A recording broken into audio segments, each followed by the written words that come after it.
iedereen klaar? Attentie! Ja, en dan gaan ze dan 3 rondjes.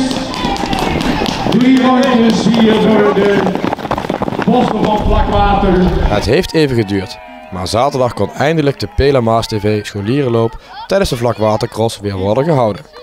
Tijdens de wedstrijden van groep 7 en 8 wisten Sien van Vechel en Keehint van Vonderen als eerste de finishlijn te passeren.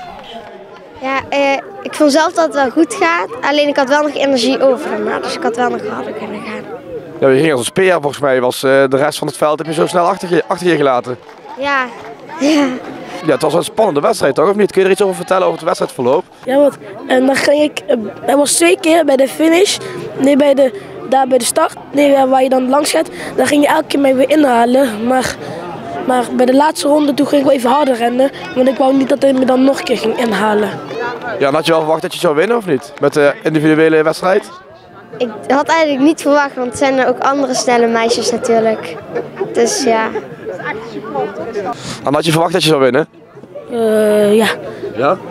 En de vorige keer was ik ook tweede geworden. En hoe heb je je voorbereid? Ik weet niet echt hoe ik me heb voor. Nou, eigenlijk niet. Een beetje alleen warming up eigenlijk. Je hebt niet speciaal getraind hiervoor? Nee. Want ik zit op atletiek, dus dan doe ik dat dan. Hoe heb je je voorbereid? Om te beginnen heb ik gewoon een rondje ingelopen en een beetje gekeken welke bochten ik moest pakken. En de atletiek, doe je zelf aan de atletiek? Ja. Oké, en hardlopen, is dat dan jouw favoriet onderdeel? Ja. Ja, ik doe ook in de Limburg cross competitie doe ik ook mee en morgen heb ik er ook een wedstrijd. De organisatie van ATV Venray is tevreden hoe de voorbereidingen van de 45e Vlakwatercross zijn gegaan. Heel goed zelfs, mag ik zeggen. Want het is toch zo dat 3 jaar niet meer geweest is. En zeker hoe de 10-matige was weg.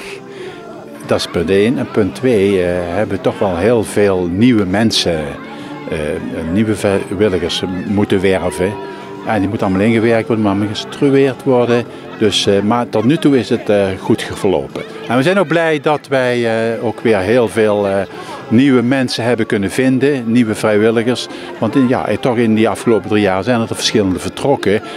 Of zelfs overleden, senioriteit en zo. Dus wat dat betreft zijn we erg tevreden, moet ik zeggen. Is het moeilijk om nieuwe vrijwilligers te vinden? Nieuwe vrijwilligers vinden is natuurlijk niet gemakkelijk, laat ik het zo zeggen. Maar wat mij meegevallen is, dat wij toch in betrekkelijk korte tijd erin geslaagd zijn om 120 vrijwilligers te vinden. En waar we ook heel erg blij mee zijn, dat er heel veel jeugdige vrijwilligers bij zijn. Dat betekent dus dat we naar de toekomst gezien, dat we dus dan op dat punt wel goed zitten. Ja, beslist. En even terug naar de deelnemers, we hadden het er straks al even over. Er zijn wel minder kinderen die deelnemen dit jaar. Het zijn ongeveer 40 kinderen minder dan in 2020, toen het de laatste keer was. Ja, dat is waarschijnlijk toch te wijten aan de onwennigheid nog weer en bij ouders en bij de schoolkrachten. En daarbovendien komt bij dat natuurlijk voor de scholen is het ook nieuw. En ja, er zijn ook mutaties geweest, die moeten er ook weer ingroeien.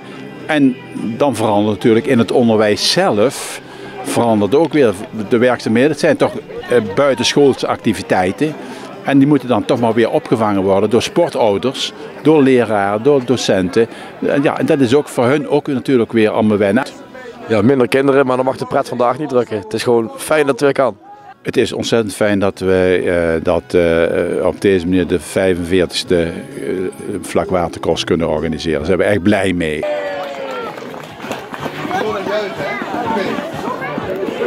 2, 3.